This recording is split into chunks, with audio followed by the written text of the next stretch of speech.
Yeah. 10 seconds.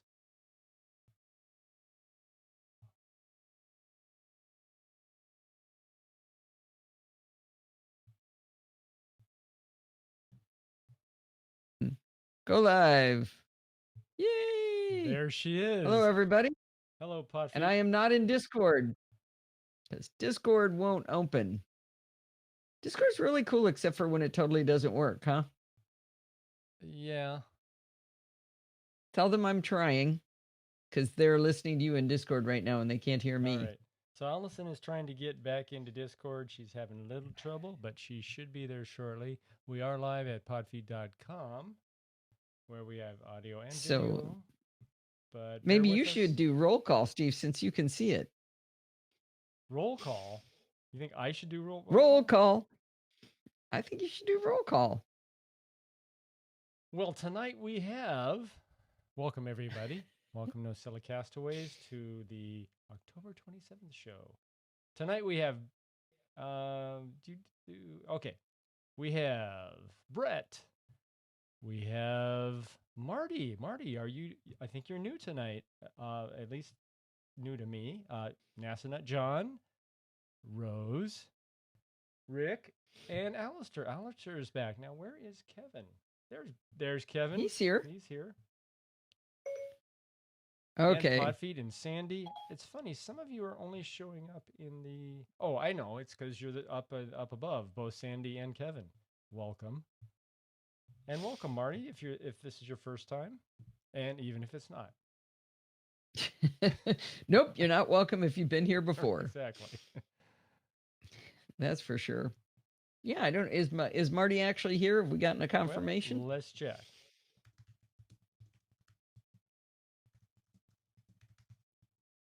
Are you asking him in typing? I'm going to do a test recording here while you do that. Okay. Hi, this is Allison Sheridan of the NosillaCast podcast, hosted at podfeet.com. Boy, why is that so low? That does not look like the right microphone. I'm not even going to listen to it.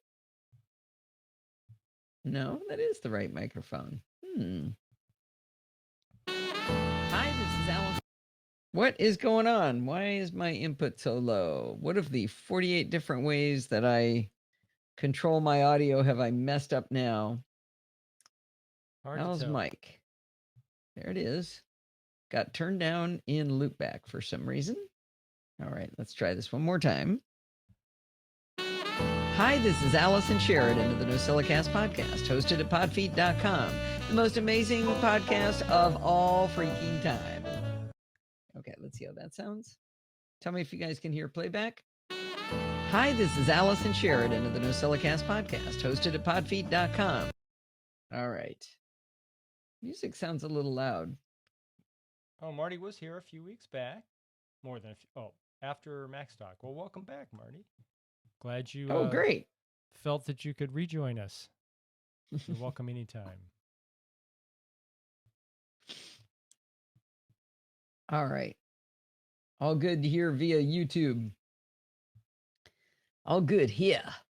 All right. I think I should start. What do you think, Steve? I think it's a good time. All right. I'm going to mute you. Right. You kids have fun now. Talk amongst yourselves. We will. All about you. Like I could stop you.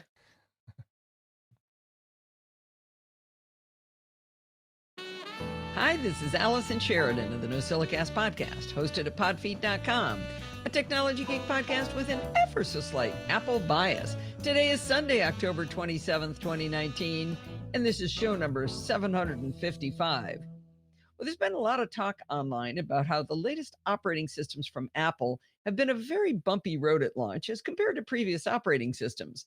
iOS 13 having 4 or was it 5 updates in 2 or 3 weeks is certainly a sign that things did not exactly go as planned for iOS. I think iPadOS 13 was even more afflicted than iOS 13, but you know what? They both had their challenges. In fact, I had settings just quit on iOS 13 point whatever it is already just today. Well, the chatter from those in the beta programs was that macOS Catalina had a lot of problems too, and people gave warnings not to jump into the beta unless you really knew why you wanted to and you could dedicate a non mission critical device to the experiment. When Apple suddenly dumped Catalina on users on October 10th, it seemed like a reckless move to me. You see, they promised October during WWDC. They were not specific. So that meant they had 20 more days to work on it without looking bad for being late. I mean, they could have had no egg on their face, 20 more days of time to get bugs out. Anyway, I thought it was really unconscionable that they just dropped it on the developers like they did with no warning. I mentioned this on a social media platform where a friend of mine responded with, "If I was a developer, I would have been working on my code all summer." Well, from what I had heard, that would not have helped the developers at all. I ran this statement by one of my favorite developers, and I got their permission to anonymously share the response to that very statement. This developer said, "If I'd heard your friend say that last month, I'd probably have burst a major artery and it would have been lashing around like a fire hose until someone got it under control.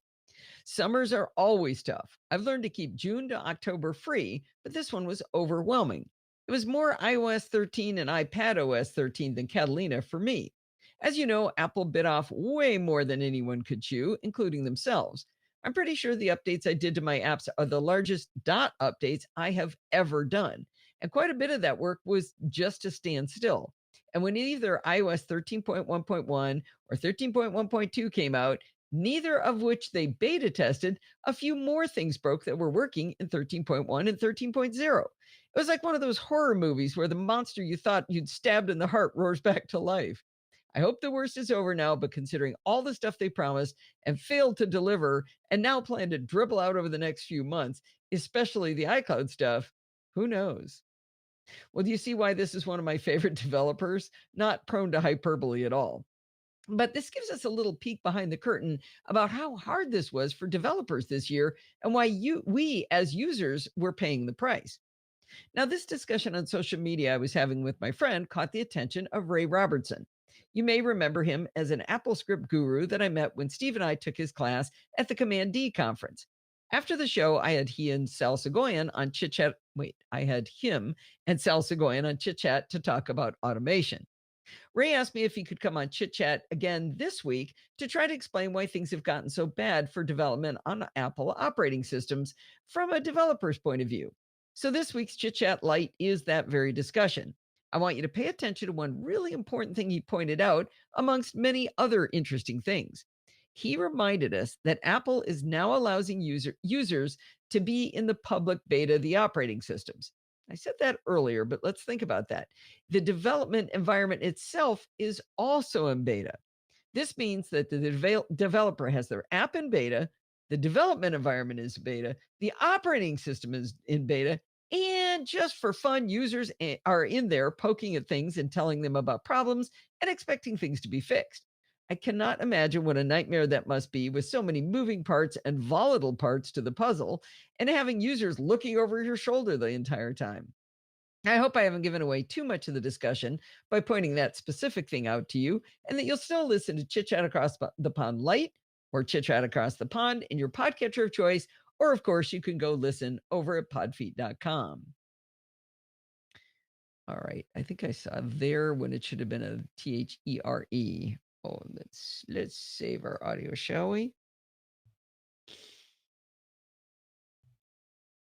John, you're talking about Hazel. Yes, somebody told me that the beta is working really well for them. The Hazel beta is working well for them in Catalina. That is a big thing. That is, Steve is dying to go to Catalina, and I won't let him because he does the scanning, and we use Hazel for that. So So the there is in the paragraph that begins, that means the developer, and the sentence is in beta and using in their poking at things. So before the word poking. Wait, where is I can't find poking. All right, I'm just gonna do a find on poke. Poking. There we go. And did you hear me catch the he him error? Yeah, but I forgot where that was. Okay. Earlier. I decided to have him. No, I had him and Sal Seguin. Probably said I didn't he. have he on the show. I had him on the show. Right. Remove Sal and it'll sound more obvious. Not that we want to remove Sal. Well, there's been a lot of talk. Okay, I'm going to put a chit chat chapter in. Good. Good. Well, I'm sure Kevin's been encouraging that. Chit chat across. I normally don't, because chit chat across the pond is normally like 30 seconds. And it is a bit longer here. Copy link. Oh, and I don't know what the title is. What is the title? Let's see if I can find the title. To raise. Yeah, raise here it is. Yeah. Now I need it. Oh, and you gave me a logo. Nope. I gave you a logo? Yeah. When you drop the logos in, I can then do. Oh, you missed it. Want me to go back to it? You have access to it, right? Yeah. Oh, this. Yeah. I think, last week I discovered, and I was worried this might have happened, that, let's see, artwork. I should put the art. I wonder if I can put the artwork into what is this called? My app, Hindenburg. Because I need to find Skyline logos, and then I don't know which is the right one. Oh, good, and it's not downloaded them. That's great. So I keep my documents at desktop in iCloud, and some of the, I don't want that one. Skyline. Oh no, it should be Skyline Light. That's where it goes. I'm just talking here. Let's see. How about that one? Nope. How about this one? That's a good one. Put this one up there. Oh, no, that didn't work. Huh. All right, I'll undo that. So last week when I did when I used the logo for some of the chapters, the first chapter, which doesn't have a chapter, turned into the Hindenburg logo. So I was trying to find one of my regular logos, and I'm not finding it. By the way, you have a very festive top on there, Allison. Yes. Have you guys noticed? Yeah, it looks like it's my Mickey Mouse Halloween. Mickey Mouse pumpkins. It's good stuff right there. Nice, John. Hey, Steve, would you drag the I don't have an answer for that. Is there something else I can help with? It's because I said, "Hey, Steve, would you put a NosillaCast logo in there for me?" Actually, I wonder if I can get one this way. Which one? You want the square? Yeah. Actually, here, let me try from here. Nope. Yeah, I just want a square one. All right, square logo coming up. No, I don't want to take photo. I want to download it. How's that? Where'd you put it? Oh. Where did you want it? I put it in Discord. Oh, never mind. You did it right. I left. Okay. No, that's not working. Let me go to the very beginning. Now will it let me do it? I don't know. I think the maybe I got to put a chapter at the beginning for this to work. Oh, forget it. I don't care what the logo looks like. Not worth it. Yeah, geez. Spend all this time on something silly like that. Alistair, what? I think I saw in the chat said that Hazel is working with Catalina. It's just the user interface is a little wonky. Catalina is fine. It didn't crash at all when I resized the window. Hey, I still win. I think I showed this last week, but I still win for this one. This is what I got when I put Catalina on one of my machines. Mail cannot be opened because of a problem. Check with the developer to make sure Mail works with this version of Mac OS. Check with us. Yeah. All right. I am going to do a setup. Is Dopey One? Oh, Dopey One is here. Yay. That is Ryan Winkler, and we have a review by Ryan Winkler. Yes, that's This is very exciting. Ryan must have snuck in after roll call. I didn't notice him. Welcome, Ryan. Yeah, let's see. Copy link, copy, and then let's just see what happens. Won't work, but Oh, I need to check. nope, it didn't work. That's okay. I'm over it. It's never going to work. Okay, so I'm going to do a little setup. All right. So, somebody tell Ryan about, I don't know whether he knows the that you can listen right there, but I think he's listening Okay. on I'm Yeah. guessing he's listening on YouTube. Yeah, some people But want their if that's where he audio likes it. and video in sync, Oh, that's a way to do it. but I'll tell Okay. All right, here we go. I am super excited about a new reviewer for the NosillaCast. You may know him as Dopey One in the chat room for the live show, but his real name is Ryan Winkler. I love this review because he did it in a way no one else has ever done a review before. He sent me a link to a video that he created as the review. Now, a video is not that unusual, but let me elaborate on what really makes this unique. He's reviewing a new home automation device in the audio. And while he talks, he's got a video that slows down and speeds up, showing all kinds of different things. For example, in one part, he talks about the manual. In the video, he flips through the manual at about 3 times speed and then slows down when he gets to a circuitry related picture, and then he speeds up again. Some of this is even essentially still photos while he's chatting about different features. It's hard to articulate why this is different and why I like it so much, so I really encourage you to follow the link in the show notes to see the video after you listen to the audio here. In sync. Nice. All right, let's get Ryan's. Ryan has a great voice too. And we are going to listen to the whole darn thing. I don't care what anybody says. Follow the link in the show notes to see the video after you listen to the audio here. Today I'm going to review the iDevices wall switch. Let's start with our problem to be solved. I have one wall switch that controls all the lights in the basement, but I have multiple entrances into the basement. So the issue is, depending upon which door I use, I can turn on the lights, or I have to walk all the way over to the other door to turn on the lights. Now, this might not sound like a big deal to those of you who have clean basements, but, well, my basement isn't the cleanest. So navigating my basement in the dark can be a little dangerous. So while watching the sausage being made on a Sunday afternoon recording of the NosillaCast, I asked the chat about home control devices. Enter the iDevices wall switch. So the iDevices wall switch is Apple HomeKit compliant, works with Alexa and with Google Home, which meets all of the requirements that I had. I have an Alexa upstairs, a Google Home downstairs, and we use iDevices. When you open the box, it includes a pretty nice little manual. I was actually really impressed with the manual that has a lot of wiring instructions and had the exact wiring instructions that I needed to install the switch.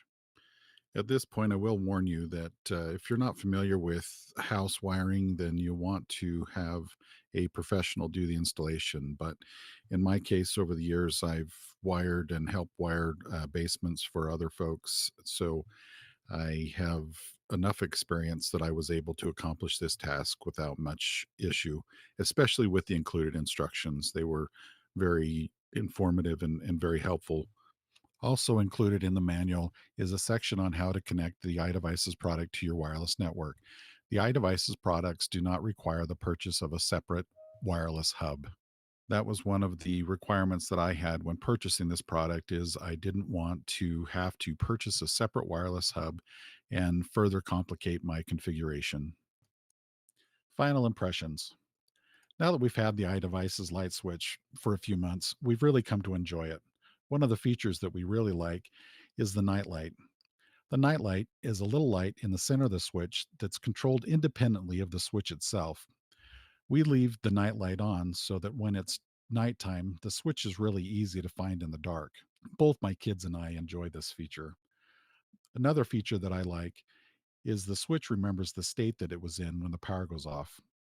So, if the power goes off and the lights are on, when the power is restored, the lights come back on.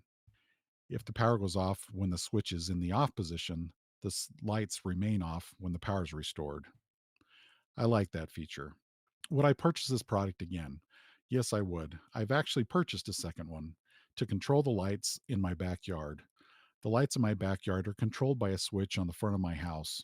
So it makes it very convenient to control the lights in the backyard when we're in the backyard. Anyway, hope this review helps someone else. Isn't that great? That was excellent. Boy, I see how much fun it is to type stuff while you're listening. Yeah. I was like on fire in there. That was really fun. I was listening though. Yeah, Rose, I agree. Why do you not build on hillsides in California? Many basements and houses I live in arise from the fact the foundations have been dug into the hillside. That's actually why Lindsay got lucky. Lindsay's house is built into a hillside. I don't know that they do normally, though. My house, when I was in high school, was built on the side of a cliff, and basically the downstairs, the piece you would put a basement, that was where the bedrooms were, and then the living room and stuff was up on, and the kitchen was on the top floor. So it was a kind of weird living basement. Tornado shelters too. Yeah. Yeah, good point. Yep. Very good point, right? All right. I'm going to make some commentary here. And to control the lights in the backyard when we're in the backyard. Anyway, hope this review helps someone else. Well, thank you so much for that, Ryan. That was awesome. And Sandy actually said, yeah, I'm glad to hear this because I've been trying to figure out some reason I need to get one of these switches. So I think a lot of us look for excuses to buy home automation. But, now that you've heard Ryan's review of the iDevices switch, I want to throw in my 2 cents on the same switch. Steve and I actually got 2 of these switches a while ago, where both of them provide the same desired functionality, but to 2 different sets of lights. The problem we wanted to solve was that we have external lights, carriage lights on either side of the garage, and a front entryway light. Steve wanted these to come on at dusk and turn off in the morning. For years, he's used an old-fashioned timer with an analog dial, and that worked okay. And plus, they were only like, I don't know, $15. But every time the time changed or the season changed, he had to reprogram it. The iDevices switch can be set up through HomeKit to be automated for dusk and dawn. I assume you can do it with the other services as well. The other thing the iDevices switch needed to do was to allow him to actually turn off the lights. I know that sounds really dumb, but this is useful for Christmas time when we have up our holiday lights and the external lighting just doesn't help keep up with the holiday spirit. I can definitely endorse the iDevices switches as one of the least problematic and most stable of our home automation devices once we got them set up. There was a tricky part in trying to get to the HomeKit code that you need. It's hidden in this weird little pop out, pop up thing that's absolutely microscopic. It took Steve and me both studying it for over an hour to actually find the little code. Now, they did have the code printed on the inside of the switch too, but that part was embedded in the wall by the time you need it. Thank you again so much, Ryan, or shall I call you Dopey One? This was awesome. I hope you and your fantastic voice do more reviews. And of course, I've included an affiliate link in the show notes to the iDevices switch on Amazon. Frank, is he here? He's here and he's buying. Okay, good. Whether he knows it or not. Okay, there we go. Yeah, he's totally buying. I don't see him in live show listen. No, I think he just entered. I got to tell you, Frank, NASA Nut John, he took over for you. When Ryan said about how he had a Google Home upstairs and a Amazon on the middle floor, and I don't know, he had all the, where is it? Oh, got it. Now I can't find his ridiculous remark. Anyway, when I read it, I just assumed it was you because it was so goofy. Your sense of humor slays me. Oh, I didn't pull over the iDevices photo. Did you drop the link in? Hey, you didn't drop the link to this in the show notes. I did. Oh, you did, but you put the video. No, before that, much before that, I put in the link to the actual. Yeah, I see the video again there. No, I see the video twice, by the way. Right there. Ah, it's before the in-sync picture. Yes. All right, because now I feel first compelled. Yeah, that's really helpful. says ID. All right, go down to the bottom here. John's channeling his inner Frank. That is terrifying. All right, give me the link for home inventory if you would. All right. You got to go back a ways. No, I got it. We're all set. I got them I got them lined up here. Preloaded? Preloaded, ready to go. Boom. All right, look at you. Takes a little bit to resolve, but yeah. Okay, that's good one. though. There we go. That makes it easy for me to drop in these little chapter marks. It's kind of cute. Look at it right now. It looks really good because that's a square logo. Yeah. The one for iDevices looks really stupid. Yeah, that's not so good. Yeah, but that one looks good. Yeah. So I still can't believe that I have not done this review. Somebody, and I can't remember who it was. I hate it when I forget this stuff. Asked me why I had never reviewed home inventory since I love it so much. And I was like, oh, come on. Of course I did home inventory. And I never did.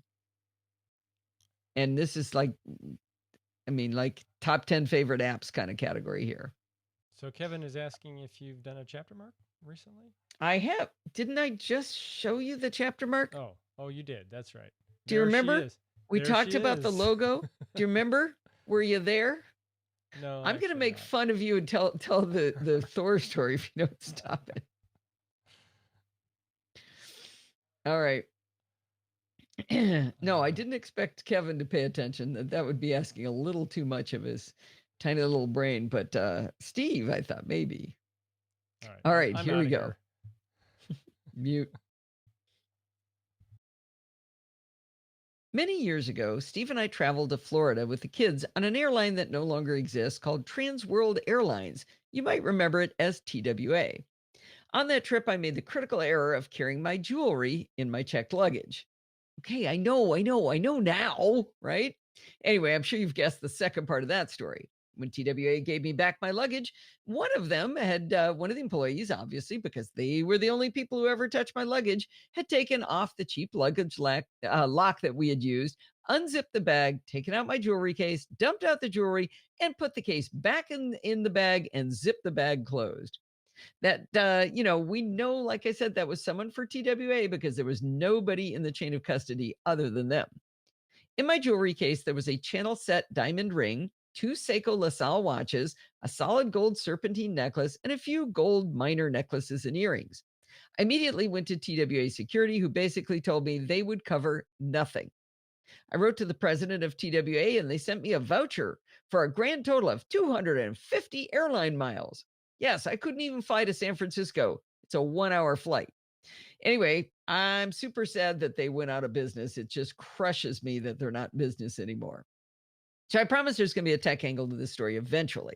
The good news part of this story is that State Farm Insurance actually covered all of our losses. I was as shocked as anyone that our homeowner's policy covered us. I did not know that would work.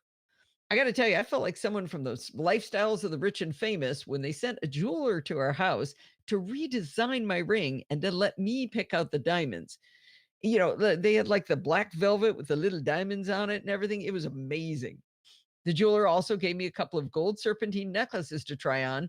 And I was really glad that I liked the lighter weight one that was more like the one I had before, because I think I would have been really tempted and I liked the heavier one to go, yeah, it was just like this. But I got one just like the one I had before. And I'm still wearing this necklace to this day. But here's where the tie-in to the tech angle comes into play. I told State Farm when I called that I have all of the receipts for the jewelry. And they said, you know what? That's actually not what's important.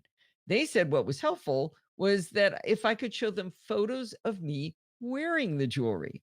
They said anybody can fake a receipt, so the photos are critical to backing up your claim. Luckily, we were able to dig through photos and find enough to convince them that we really did own these items. After that happened, Steve went around with a video camera throughout our house while I played Vanna White, pointing at things like our stereo and various bits of jewelry. Steve put the videotape in our safe deposit box and thought this would be our way of proving we own these things if we ever got burgled or if our house burned down. Except, of course, the next month, we bought something. Do you think we got the videotape out and added to it, went back to the bank to put the tape back? Nope. Years would go by when it wasn't ever updated. Then we thought, okay, well, the video's really hard. Let's try taking photos. But back then it meant waiting till the SLR's film was complete and going to the store and printing them out. And again, going back to the bank and putting in the new photos. We hardly ever kept that up to date. Now, I wish I could remember when I found out the best solution to this problem, a fabulous piece of software called Home Inventory from Binary Formations. It's available in the Mac App Store. I've been using this app for years and years and years. And someone just recently, and I really wish I could remember who suggested I do a review of it. They said, "Why haven't you ever reviewed Home Inventory? You talk about it all the time." Well, the weird thing is that I did do a video tutorial for Screencast Online all about home inventory, but for some reason, I forgot to ever tell you about it in a full review. The good news is that home inventory has advanced a great deal since the app was launched in 2005. It doesn't just solve the problem of proving you own the software or the items in it.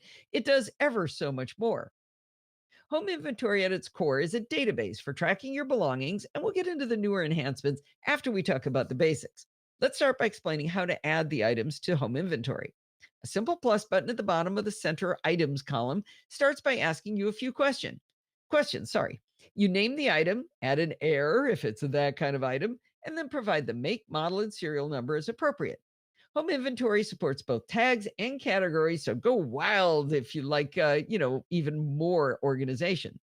You can put your items in a location if you like, but most of the things I care about don't move around very much, so I don't tend to use that field. You can assign a collection as well. I fooled around a little bit with this, making a collection for my Star Trek DVDs, but to be honest, I haven't really used that much either. You can identify the condition of the item as well. I tend to put stuff in home inventory when brand new, so I haven't used that field either. Maybe if you have like antiques or something, I don't know. So you tell it from whom you purchased the item, the purchase date, the price, and the value if that's different. So far, this is all pretty boring and dry, but if you think about your Apple Watch, most of those questions are pretty good to have written down somewhere. It's nice to have all that information. Once you've entered the text-based details, it gets more interesting. Across the top, you'll see a series of tabs, and the second one says Photos. This is where we take a photo of us with the new item, so I'll never have to go digging again if an insurance need should arise. Simply drag and drop photos onto this tab and you're good to go. You don't have to make them cute, just make them recognizable, right? Well, the next tab is for receipts. When I receive a receipt for an item, I simply print a PDF and I drag it onto this tab. I make sure to print out my Apple Care receipts as well. Speaking of Apple Care, there's a button at the bottom of the main info window to enter warranty information. If you buy an extended warranty or have info on the regular warranty of an item, this is a great place to enter the information. Sometimes you might just want to add a note about an item, so there's a tab for that as well. You can also attach files that aren't photos or receipts in yet another tab. If all you did with home inventory was what I described so far, I think home inventory is worth the $40 from the Mac App Store or from the website at binaryformations.com. But guess what? It is available with your SetApp subscription. That's absolutely bananas, in my opinion, that you can get this app within SetApp. SetApps get more and more valuable every day. So, for a one off addition to an existing inventory, like I bought a new watch, the path I just described to enter new items is pretty much what I do. But what if you're starting from scratch? That would be a very tedious process. Home inventory includes many ways to enter photos and scan receipts. For a very long time, they've had an iOS app called Remote Entry. It's kind of interesting how this works. On your Mac, you open up the inventory menu and you select Remote Entry. With your iOS device on the same network, open Remote Entry and trot around the house snapping photos of your precious items. When you take a photo, you'll be prompted to name the item. Then they ask you a plethora of questions, but instead, nope, read what it actually says. When you take a photo, you'll be prompted to. I am getting a stuffy sounding nose. I'm going to save. When you take the photo, you'll be prompted to name the item. They could ask you a plethora of questions, but instead they leave that to do when you get back to the Mac, so you're not trying to type on that little screen. You can start adding items by taking pictures and starting in a specific location, category, collection, or tag. That'll save you a step if you're into that higher level of organization. One option in taking photos is to scan a barcode.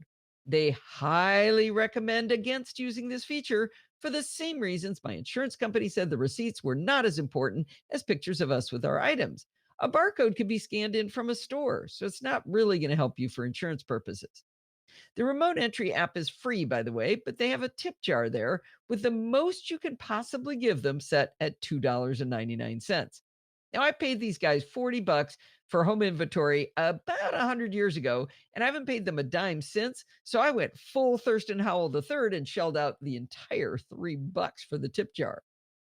Now, if you don't want to use a separate app, you can use Apple's continuity camera function. In theory, if Mac OS and iOS don't have their panties in a bunch, you can select home inventory to add a new photo, and one of the options will be to take a photo with your iOS device. My devices kind of seem to come and go on my ability to use continuity camera. When it works, it's amazing. It doesn't work all the time. As I was working on this review, continuity camera wasn't working in any application, including those by Apple like Notes. And yes, I'm on Mojave on the Mac. And yes, I'm on iOS 13 on the phone. And yes, they're on the same network. And yes, I have Bluetooth on for both devices. But you know what? If the Apple utility works for you, home inventory supports it, which is great. I said up front that home inventory did more than just keep an inventory of your stuff. Recently, that by recently, I mean like in the last 5 years, so recent for me, they added a section to add insurance policies. We've uploaded all 4 of our insurance policies because we're way overinsured, and we uploaded the deed to our house for safekeeping. It's as easy as dragging a PDF to the window and renaming it. I actually have to give a little shout out to Dorothy. She said, "So have you scanned in your those things like your insurance policies and your the deed to your house into any place so you can ever get to it later if something goes wrong?" And I thought, "Nope, those things are going to just burn up along with the house." So, anyway, shout out to Dorothy. If you want more value out of home inventory when it comes to the reporting, I'll tell you that about in a minute. You can add specific coverages. For example, you can add details about personal property coverage and structured coverage, where you enter how much coverage you have and the cost of your deductible. Steve and I, of course, have these physical copies, but heck damn it, I winged it. And I had it in here to thank Dorothy. Okay. If you've been good about using categories and tags and locations on your item entry, unlike me, then you are going to love the report section. You can run 6 different kinds of reports. There's a detailed item report, which will show you absolutely every little kind of detail you enjoyed entering. The item list report just gives you the item name, serial number, and value or price. The summary report gives you a summary broken down by category, collection, or location. So it'll show you that you've got 5 items in electronics in the master bedroom with a total value of $37.46. Seriously, that's what mine says because I've been so lazy. Anyway, they've got a coverage analysis report. This is one I mentioned that you get as much out of as you put into. If you put in the line items from your policies in detail into home inventory, then the coverage analysis report will sum it up nicely for you. But if you just kind of dump a PDF of your policy in there, this report's not going to tell you anything. Can you tell which one I did? Here's a really interesting one. There's one now called Moving List. If I ever move again before I'm dead, I will definitely use this report to make sure everything valuable ends up at the other end. I think I'll need to triage stuff out of home inventory, though. It's got everything I've ever owned in it right now. Taking a little break.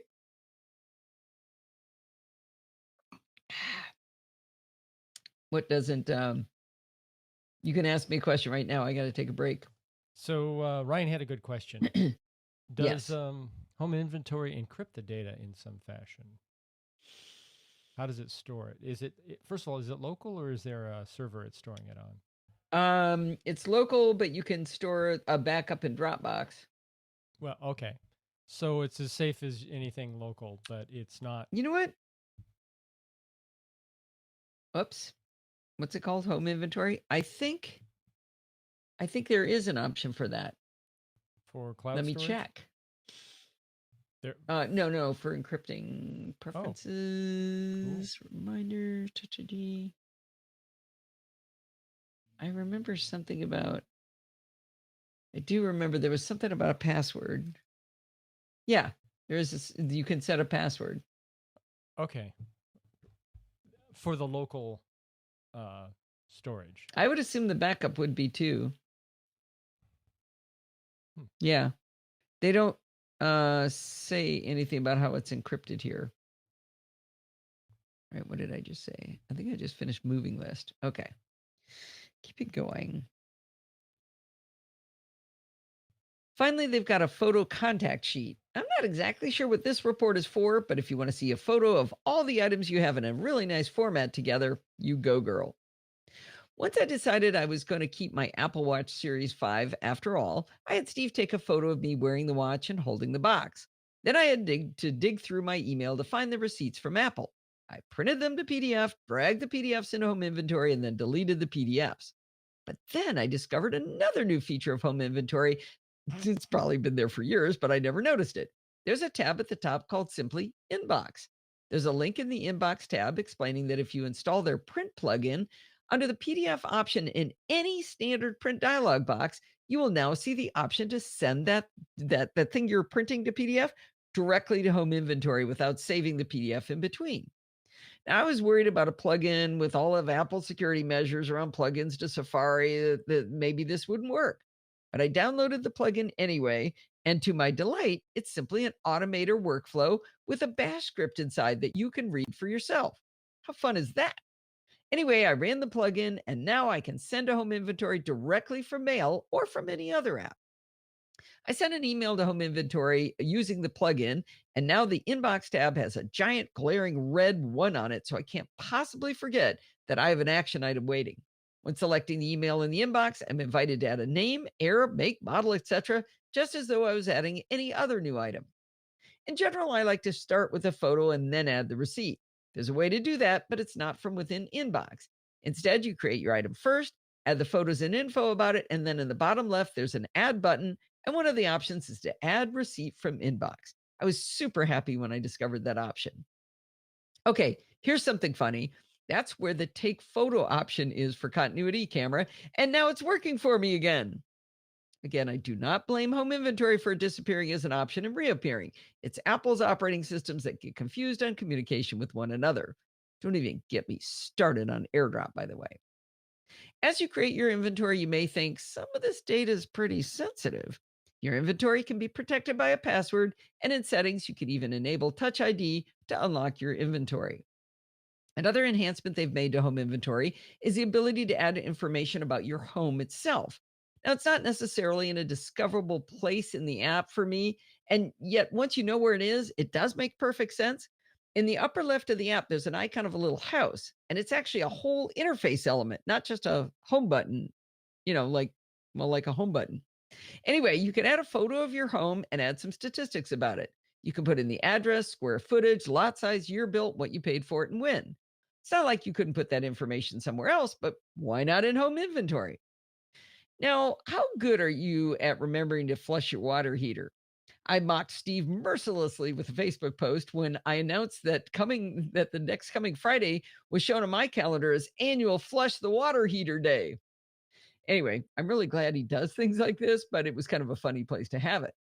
Well, home inventory is a very logical place to put in a reminder of exciting tasks like flushing the water heater, changing the air filters, and more. On the Home tab, you can add a maintenance task, give it a date, and then you can choose whether to show it on your calendar or in your reminders list and add a repeat so you never forget to do it. Now, with fun tools out there like Zillow, you can obsessively watch your home values go up and down. In home inventory, you can record this kind of obsessive tracking by adding assessments for land and structure value. It's probably actually intended for the assessed value by the state or country or for your property taxes. I like the Zillow stuff too. The Home tab also has some nifty charts. You can see a pie chart of the value of your items by category. That kind of makes me really want to go through and start categorizing things. You can also see a pie chart of what's under warranty, not under warranty, and what has coverage expired or expiring soon. Sadly, you can't select the soon to be expiring items from this window to see, like, okay, which 2 items are those that I have that are soon to be expiring? My favorite chart on this page is the value of items by month. I have charts going back to May 2011, and for some inexplicable reason, I have a spike in the spring and fall every year. Well, if you're going to spend time putting in all this data into home inventory, then you better have a backup. They've got you covered in a couple of ways. In settings, you can choose to back up to a local folder on your Mac's drive or you can back up to Dropbox. The cool thing about a Dropbox backup is you can get another free iOS app from Binary Formations called Mobile Backup, and it reads the data from Dropbox and imports it automatically. That way, you always have with you a backup of all the data from your home inventory. So, if you're not the kind of person who likes to organize their lives and keep track of things and have data available at their fingertips, you may not have found my description of home inventory compelling. But I bet even if you're not naturally good at it, you've heard something here that helps you realize that home inventory can help you become better at tracking expensive items and protecting yourself in case of a catastrophe like a fire, flood, or earthquake, or an airline stealing your jewelry. Home inventory takes an uninteresting task and makes it more enjoyable and easier to keep good records, which is a good thing. Check it out at binaryformations.com or the Mac App Store or in SetApp. Whew. There we go. I can't hear you, Steve. Why can't I hear you? There, I unmuted. There you are. Marty found something about how home inventory protects data. So what he found with the Google search asking the question, does home inventory encrypt my data? The answer is no. Yeah. The password protection in home inventory is designed to keep out nosy people and common thieves, not computer savvy criminals. So it's just access, not encryption. So it says that, is it a home inventory link saying that? Well, let's see. He did later post, where is it? Right here, keeping your data safe, which I assume is from home inventory. They're not as explicit here. In fact, they really should be more explicit if they're not encrypting. That may be it. Oh, this is for cloud storage. Yeah, I found two typos, Sandy.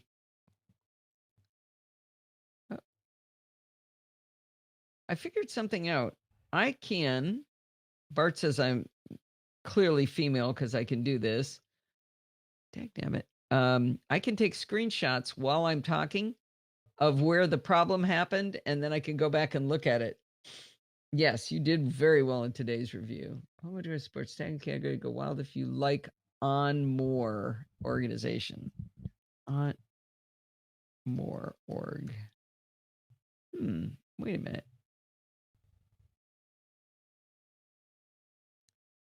So is it worth saying something about the lack of encryption as a postscript? I don't think so, because I don't think I said anything wrong. Can be protected by a password. Okay, protected is ambiguous, I guess. Yeah. Yeah, that's fine. The review's already like 30 minutes long. People can go look it up. Don't you think? Yeah. Okay. Where am I? Is it time for pledge break yet? I mean, Frank must be really sad. Oh, good. Oh, shoot. I didn't write a pledge break. Well, talk amongst yourselves. What should I say for pledge break? So Marty this did can be a provide nice a link. What's that? Marty did provide a link, but it's all the questions, all the facts. Let's see. All right, I'm going to do a pledge break here. I'm going to wing it. Oh, no. You know what happens when you do that. I know. Shh. So you guys remember when I was talking about the iDevices switch that Ryan did that awesome review about, and I said that I included an Amazon affiliate link? Well, it turns out that about half of the funding for how I pay for creating the podcast is from those Amazon affiliate links. They work really, really well. All you got to do is click on them and then buy stuff. So you don't even have to buy what we're talking about. So Ryan tells you about the iDevices switch. You go in there and you decide you need some, I don't know, Drano or something from Amazon. When you buy something within that same session, a small percentage can go to help the show. So, buy anything you want on Amazon going through one of those links, and it does help the show.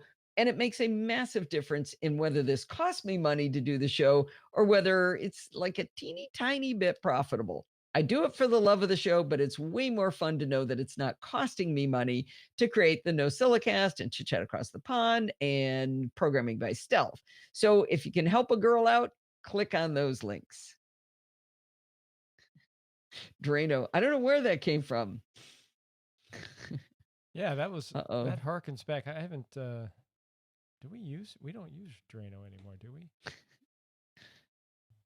All right. The entire show notes say under support the show, it says click those Amazon affiliate links. That's all I wrote. All right. So I think I'm going to I have some audio from an interview coming up, but I'm going to do a quick, this one's pretty short. Let's see. Ooh. Where'd it go? There it is. Preview. I got to do. Wait, what? Finally, a fun way to link? type on the iPad mini. What link are we talking about? I'm lost now. I thought okay. There's audio in there, live audio. In what? Finally, a fun way. No, not in that one. Okay. The next one.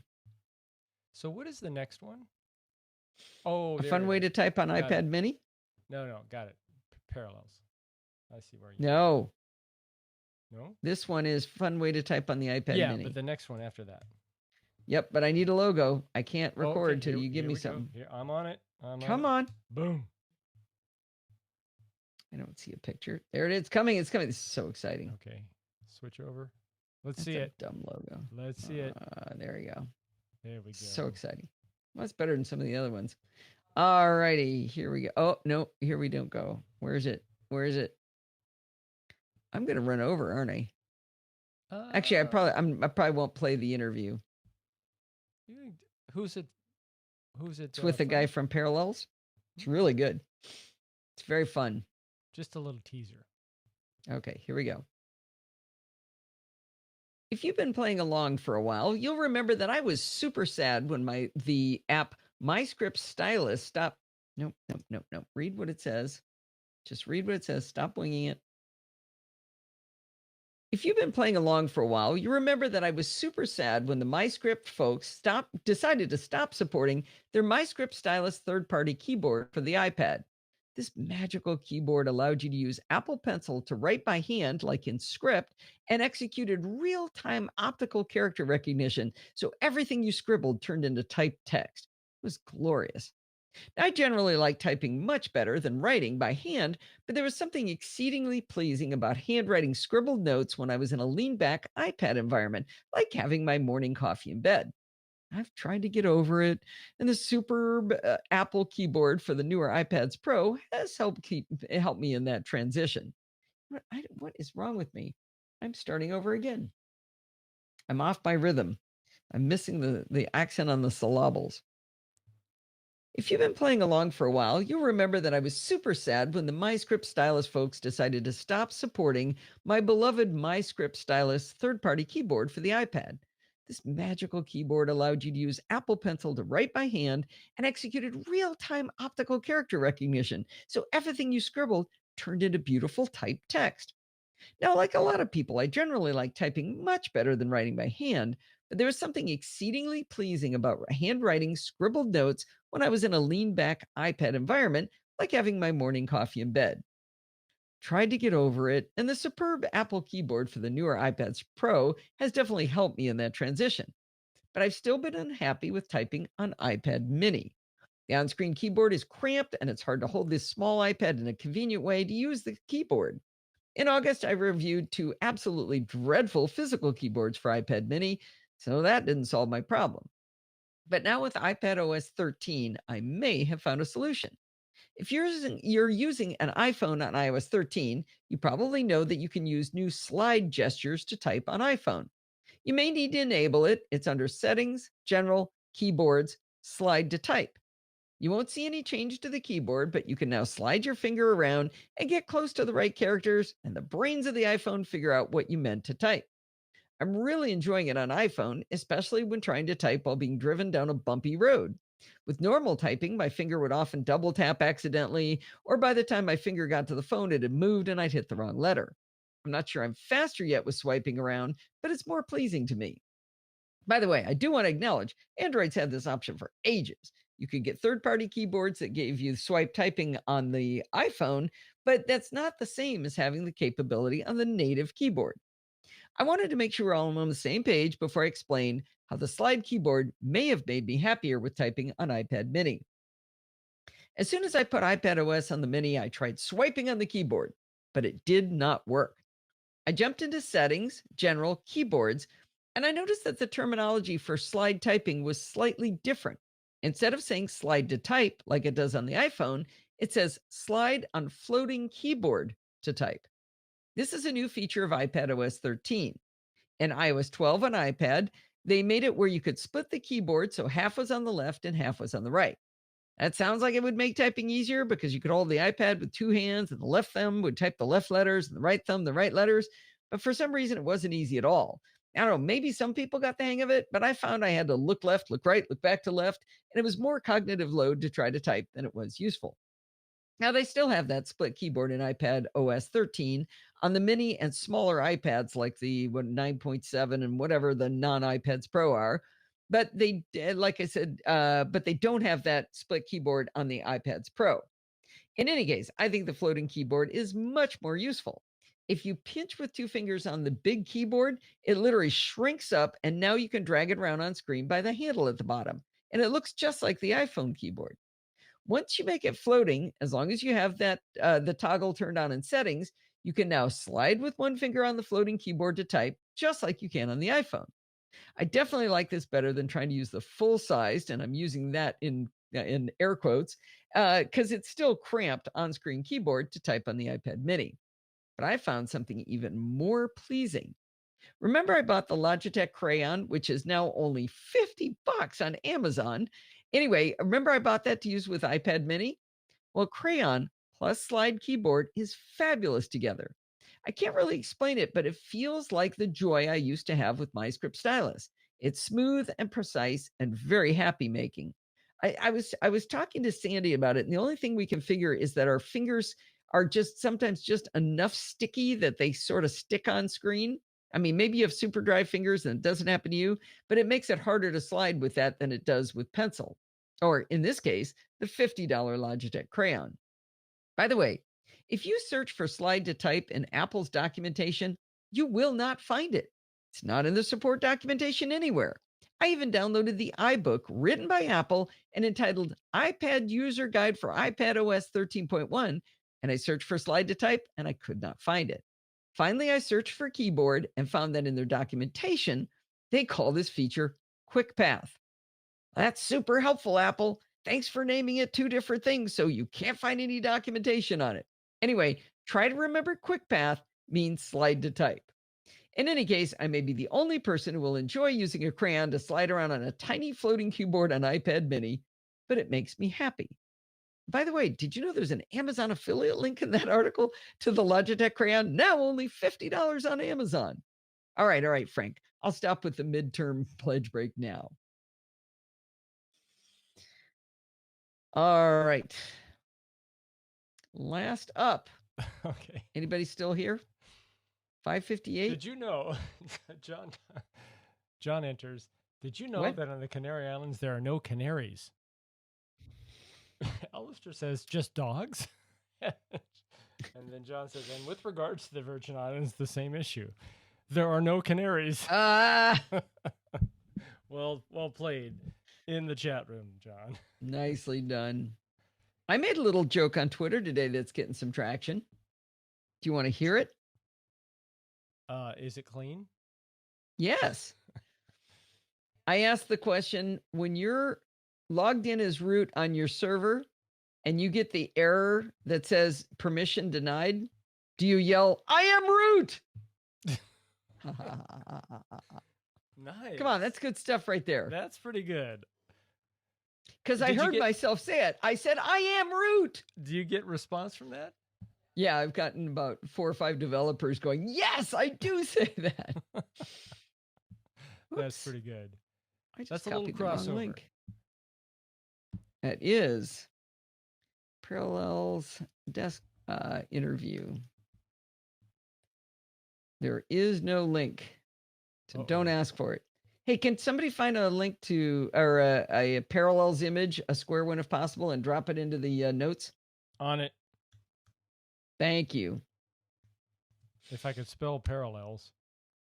Yeah, I actually said that in this interview. I said the hardest part is remembering where you have two L's in one. I actually wrote I made a text expander snippet. I hit the pipe twice. Huh.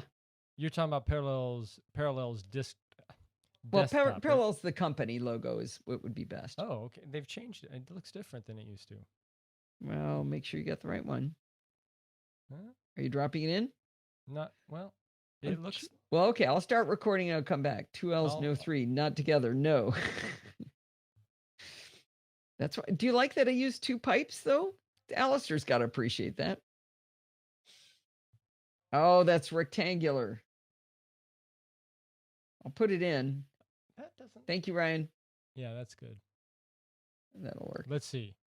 I just thought of something. You know what I can do? Yeah. Hey, with any luck, I might be able to show you a problem I'm having. Yeah, there you go. Here's what I can do. I can use the Parallels Toolbox logo. Let's see if I can do this. No, come on. Maybe I can do it. Hang on.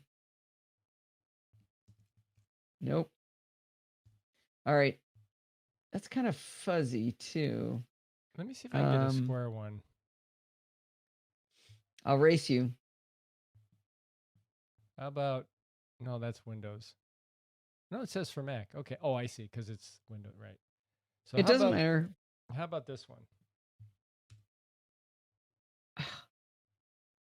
That's pretty good. I would like to show, can I show my entire screen? Yes, I want to show my entire screen, and I would like somebody to figure this out. I mean, this is really driving me bananas. So, oh, shoot. Okay, let me move things over to where you can see it better. Move it into the middle there. Okay. So in the left window, that's a Finder window or a Get Info window. And you see how pretty that logo is? You see how it's red? Oh, you're supposed to be able to copy that and then create a new, let me finish. You're supposed to be able to click on that little logo, copy, and then open it up in preview, and it's supposed to look exactly the same. This happens with all of the logos I copy. They change color. To pink? And I would like to know why. Do they all change to pink? Or is it dependent? The blue ones change to pale blue. It doesn't matter. They're all wrong. Let's see. I'll do notability. That ain't right. This is really, I use this feature all the time. I need it to work. And let's do another one. Here's notability. No, from all applications. So I'm going to copy the notability one. I'm going to go to preview. I'm going to create a new one. And there's what it looks like. It's all faded out. So how are you doing the copy? I'm clicking on this the little logo in the Get Info window. Oh, okay. I hit copy, and then I say in preview, I say file for new from clipboard.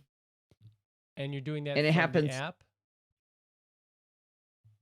Get Info yeah, on the app? Yeah. Let me try it. I'm doing the app icon. Yeah. So Alistair says he digs into the app folder. So what he's talking about, this is certainly doable, and it does work. Is you can right click on the application, go show package contents, and then you go into here, and then you go into resources, and then you scroll around and you look for something that maybe looks like has icon in it. Oh, there it is, app icon.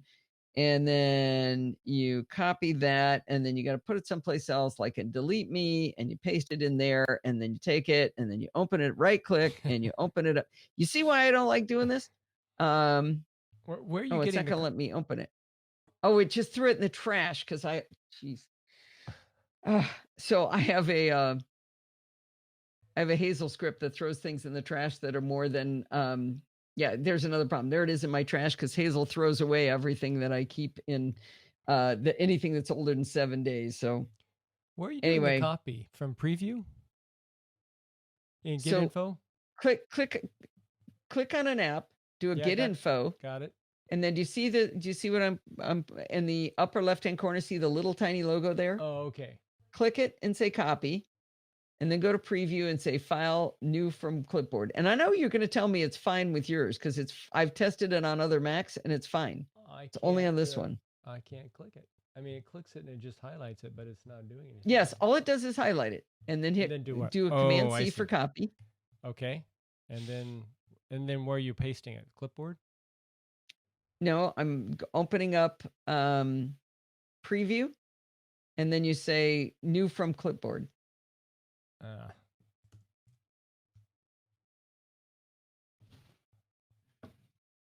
So this is tech support teaching Steve how to do it, but I'm sure you can't click on it.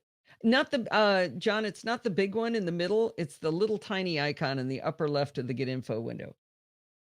It's the avatar, or what do they call that? The icon. The icon. All right. New from clipboard. I bet it's going to look perfect. Yes. It does on my other Macs. It's only on this one. Huh. Yeah, it's annoying as heck because I use it all the time. Yeah, that's odd. Yeah. Really drives me bananas. I would like somebody to fix that for me. I keep meaning to get around to